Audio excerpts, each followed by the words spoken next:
यहाँ आपदा आती है, किसी को परवाह नहीं है। हमारे सारे मंत्री रात रात तक आपके बीच आकर, चाहे जहां राहत पहुंचानी हो वहां मुख्यमंत्री खुद पहुंच के पहुंचा रहे हैं। मंत्री खड़े हैं, कोई फंसा हुआ किसी जगह में, कहीं कुछ गिर गया है, उसके पीछे लोग फंसे हुए हैं, वहां पे रात तक काम कर रहे हैं कि उनको किस तरह से निकालना है। राहत का सारा काम प्रदेश सरकार कर रही है, क्योंकि एक पैसा केंद्र की सरकार नहीं दे रही है। ये आपदा की बात है। उसके बाद, आपदा के एकदम बाद, कुछ ही महीनों बाद आपकी चुनी हुई सरकार को गिराने की पूरी कोशिश होती है। कैसे? लोकतंत्र के प्रति अपराध करके। क्योंकि जब किसी विधायक को आप पैसे देकर उसका दल बदलवाते हैं तो ये लोकतंत्र के खिलाफ अपराध है। अपराध कौन करा रहा है? प्रधानमंत्री जी, अमित शाह जी, और यहाँ के आपके बड़े बड़े हिमाचली जो नेता हैं भाजपा के, नड्डा जी, यहाँ के आपके जो सांसद हैं अनुराग जी, ये सब करा रहे हैं। चोरों की तरह विधायकों को बीच रात में जीप से चंडीगढ़ ले जा रहे हैं, कोई हेलीकॉप्टर से जा रहा है, कहीं पे सारी फोर्स लगा रहे हैं कि कोई इनसे बात भी ना कर पाए, क्योंकि इनको हम चोरी करके ले जा रहे हैं। और ये सब देश की आंखों के सामने हो रहा है, हिमाचल की जनता के आंखों के सामने। आपने एक सरकार चुनी, चुनाव हुआ, लोकतंत्र के तहत आपने चुनी सरकार, एक ईमानदार सच्ची सरकार आई, जो आपको वादे किए उनको पूरी करने की पूरी कोशिश हो रही है। और ये लोग आते हैं और धन बल के आधार पर पैसा खिला खिला कर आपकी सरकार को गिराने की कोशिश करते हैं। आपके आंखों के सामने टीवी वाले, जितने भी बड़े बड़े चैनल हैं, जो आज सब बड़े बड़े खरबपतियों के हैं, वो वाह वाह कर रहे हैं। वो कह रहे हैं वाह वाह, मोदी जी हैं तो मुमकिन है। लेकिन अपराध हो रहा है आपकी आंखों के सामने, और वो भी आपके वोट के अधिकार के साथ। तो कल क्या होगा बहनों और भाइयों? ये अधिकार ही मिट जाएगा। क्योंकि इतनी भयानक आपदा आई थी, ऐसा मेरे ख्याल से आपने प्रदेश में बहुत समय से देखा ही नहीं था, या हो सकता है कि पहले कभी इतना नहीं देखा होगा कि कितना नुकसान हुआ। और सिर्फ इमारतों का नुकसान नहीं, सड़कों का नुकसान नहीं, लेकिन ऐसे ऐसे परिवार जिसमें 3-4 सदस्य गुजर गए, बह गए पानी में। मैं किसी के घर गई थी शिमला में, वो सुबह सुबह उठकर, उनकी आदत थी कि सुबह सुबह उठकर सबको मंदिर ले जाते थे, पूरे परिवार को मंदिर ले गए, बच्चों को भी ले गए, और पूरा मंदिर बह गया। ऊपर से पहाड़ गिर गया, 5 सेकंड में पूरा मंदिर गया, सारे परिवार के सदस्य गुजर गए। तो इतनी बड़ी आपदा थी, इतना दुख झेला आपने, और हमारा कर्तव्य बना, कांग्रेस पार्टी के एक एक नेता, एक एक पदाधिकारी, एक एक कार्यकर्ता, एक एक मंत्री, कांग्रेस के मुख्यमंत्री जी, हमारा कर्तव्य था कि हम आपके बीच आए, क्योंकि यही है हमारी राजनीति, यही है हमारी विचारधारा। तो आपने हमारी असलियत देखी, हमारी सच्चाई देखी। यही समय होता है जीवन में, जब संकट आता है तभी पता चलता है कि सच्चा कौन है, झूठा कौन है। ये हमारे परिवारों में भी होता है, दोस्तों के साथ भी होता है। जब संकट आता है तभी हम सबको पता चलता है कि ये थे जो हमारे साथ खड़े रहे, और वो जो हमें छोड़ के चले गए। तो आपने आपदा के समय देखा कि आपके साथ कौन खड़ा था।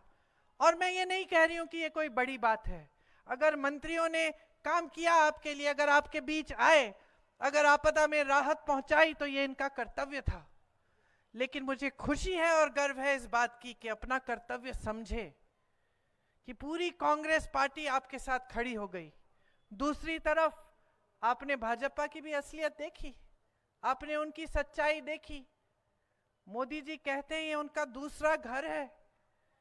अपने दूसरे घर में इतनी बड़ी आपदा आई, इतना संकट हुआ, इतनी चोट पहुंची, और आप इसे राष्ट्र आपदा ही नहीं घोषित कर रहे। क्यों? क्योंकि यहां कांग्रेस की सरकार है, तो इसका मतलब है कि आपके लिए तो राजनीति महत्वपूर्ण है। क्योंकि अगर राष्ट्र आपदा घोषित कर देते तो केंद्र से राशि आती, जैसे अलग अलग प्रदेशों में गई है, जहां आपदा हुई है भाजपा की जहां प्रदेश की सरकार है, वहां इन्होंने राशि भेजी। यहां हिमाचल प्रदेश की सरकार जब बनी कांग्रेस की, तब पहले से ही अर्थव्यवस्था में संकट थी। ऊपर से जब आपदा आई और जब केंद्र की तरफ से कोई राशि नहीं आई, सारी प्रदेश की राशि आपदा के लिए, राहत के पहुंचाने के लिए इस्तेमाल की गई। और जहां जहां आपने कहा कि जो राहत की जो पैसे हैं जो मिलता है, उसको आपने दुगना 3 गुना करके बहुत ज्यादा दिया, क्योंकि आप समझ रहे थे, हमारी सरकार समझ रही थी कि कितना दुख पहुंचा है लोगों को। इस समय हमें मदद करनी चाहिए, बाद में हम देख लेंगे कैसे करेंगे। लेकिन भाजपा के नेता ना आए आपके बीच, ना आपसे पूछा कि किस तरह से आपकी मदद कर सकते हैं, आपकी सहायता कर सकते हैं।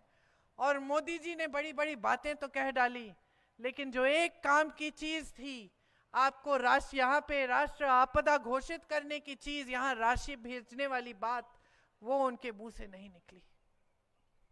तो सच्चाई आप खुद अपने सामने देख रहे हैं। आपदा के बाद कुछ ही महीनों बाद क्या होता है? आपकी सरकार पर आक्रमण होता है। धन बल के आधार पर उसे खरीदने की कोशिश, विधायकों को खरीदने की कोशिश, बीच रात में विधायकों को चोरों की तरह हेलीकॉप्टर में, कोई गाड़ी में छुपा कर पूरी फोर्स लगा के ले जा रहा है कि दल बदलवा देंगे, इनसे सरकार गिरा देंगे। तो आपने एक और असलियत देख ली कि जो अपने आप को ईमानदार कहते हैं, जो कहते हैं कि देश भर में अकेले भ्रष्टाचार के खिलाफ वो लड़ रहे हैं, उन्होंने किस तरह से आपकी सरकार को गिराने की कोशिश की। कैसे पैसों के इस्तेमाल से विधायकों को खरीद के, दबाव डाल के, केस डाल के आपकी चुनी हुई सरकार, जो लोकतंत्र के तहत आपने चुनी थी, उसको खत्म करने की कोशिश हुई। तो पूरी सच्चाई बहनों और भाइयों आपके सामने है। एक तरफ भाजपा है जो हर तरह से सिर्फ सत्ता को बटोर के अपने पास रखना चाहती है। उन्होंने 10 सालों में ऐसे काम किए हैं जो कांग्रेस पार्टी ने सचमुच 70 सालों से नहीं किए। ये कहते हैं ना कि कांग्रेस पार्टी ने 70 सालों में नहीं किया जो हमने 10 साल में किया, सच बात है। 10 सालों में इन्होंने अपनी पार्टी को इस दुनिया की सबसे अमीर पार्टी बना दी। दुनिया की सबसे अमीर पार्टी। कांग्रेस पार्टी 55 सालों से सत्ता में थी, कभी इस दुनिया की सबसे अमीर पार्टी नहीं बन पाई, न किसी ने प्रयास किया उसे बनाने का। इन्होंने 10 सालों में वो काम कर लिया। इन्होंने ऐसे लोगों से चंदा लिया अपनी पार्टी को मजबूत बनाने के लिए कि आप पूछिए ही मत। हम सबको कोविड की वैक्सीन लगी, आज पता चल रहा है कि वैक्सीन के वजह से तमाम मौतें हो रही हैं। उस वैक्सीन को बनाने वाले से 52 करोड़ रुपए इन्होंने चंदा लिया। गुजरात में पुल गिरा, सैकड़ों लोग बह गए, उस पुल बनाने वाली कंपनी से इन्होंने चंदा लिया। जिन पे छापे मारे थे उनसे चंदा लिया, जिन पे मुकदमे डाले थे उनसे चंदा लिया, मुकदमे ठंडे बस्ते में डाल दिए, छापे बंद हो गए। ये है इनकी ईमानदारी और ये है इनकी सभ्यता। और आज आपको सब कुछ दिख रहा है। आपके सामने जिस प्रत्याशी को इन्होंने खड़ा किया है, उनकी सभ्यता आप देखिए, अपने ही कार्यकर्ताओं के बारे में क्या कह रही हैं। तो देखिए, आपके सामने एक बड़ा निर्णय है।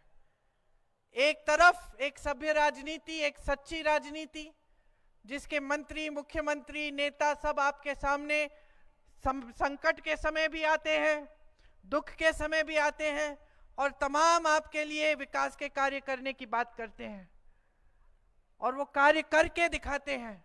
आपको वादा करते हैं चुनाव में, उस वादे को पूरे करने का काम जैसे ही सरकार बनती है शुरू हो जाता है। और दूसरी तरफ एक असभ्य राजनीति, जो सिर्फ हल्की हल्की बातों वाली राजनीति है, जिनके नेता आपके सामने आकर अजीब अजीब से बातें करते हैं कि भैंस चुराई जाएगी आपकी, कि आपके मंगलसूत्र चुराए जाएंगे। सबसे बड़े नेता हैं देश के, पंडित नेहरू जैसे लोगों ने वो पद संभाला, लाल बहादुर शास्त्री जी, इंदिरा जी, राजीव जी, अटल बिहारी वाजपेयी जी, इन सब ने ये पद संभाला। किसी ने ऐसी असभ्य बातें नहीं की, किसी ने उस पद की गरिमा को न देखते हुए पद का स्तर इतना नहीं गिराया जितना आज गिर रहा है। तो ये आपके सामने एक बड़ा निर्णय है। सिर्फ आप हिमाचल का अपना भविष्य नहीं तय कर रहे हैं, आप पूरे देश का भविष्य तय कर रहे हैं। ये जो वोट है, ये आपका हथियार है। लोकतंत्र ने दिया है आपको, संविधान ने दिया है आपको। इनका कोई भरोसा नहीं है कि क्या करेंगे। संविधान बदलने की बात करते हैं, क्या पता आगे क्या करने जा रहे हैं। अब समय आ गया है कि आप खड़े हो जाएं और आप इस देश की राजनीति को सही दिशा दिखाएं। ये आपका सुंदर प्रदेश, ये आपकी सभ्यता, ये देवभूमि इसलिए कही जाती है क्योंकि सचमुच देवताओं की भूमि है। तो यहीं से आप दिखाइए पूरे देश को, यहीं से संदेश भेजिए। भारी से भारी बहुमत से विक्रमादित्य जी को जिताइए।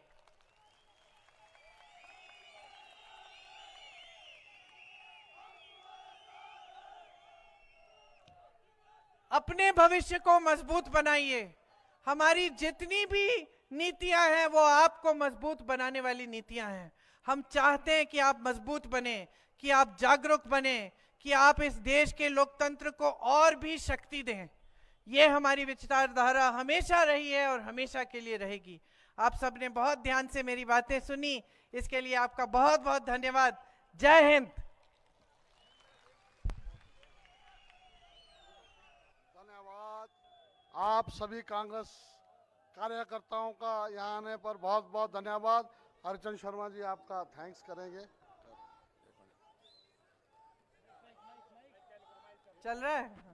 एक और बात कहना चाहती हूँ कि लाहौल स्पीति में हमने इस बार एक बहन को, एक महिला को प्रत्याशी बनाया है और मेरी आशा है, मेरी उम्मीद है कि आप उनके भी हाथ मजबूत करेंगे और उनको भी भारी बहुमत से जिताएंगे। धन्यवाद। भारतीय राष्ट्रीय कांग्रेस की महासचिव श्रीमती प्रियंका गांधी जी का कुल्लू पर हारने पर हार्दिक स्वागत है।